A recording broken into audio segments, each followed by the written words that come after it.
ritrovati al nostro notiziario flash di Albignasego Channel. La settimana prossima sarà una settimana ricca di incontri. Passiamo ora alla prima notizia. Albignasego incontra lo IOV, una serie di incontri di divulgazione medico-scientifica con a disposizione un team di medici ed esperti. Il primo incontro si terrà il 5 novembre alle ore 21 a Villa Ubizzi. Il 6 novembre alla Biblioteca Villa Ubizzi di Albignasego si terrà l'incontro con l'autore di Alla scoperta di Malghe Casere, Marco Di Tommaso, che ci narrerà le sue esperienze sulle montagne venete.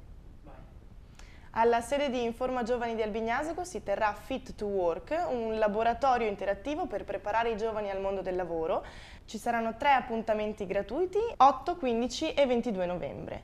Nella sera dell'8 novembre andrà in scena Dov'è l'amore, alle ore 21 al Palazzetto Polivalente di Albignasego. Il secondo spettacolo in gara al Sognando Broadway. Vi aspettiamo numerosi a tutti questi appuntamenti, continuate a seguirci sulla nostra pagina Facebook Albignasego Channel.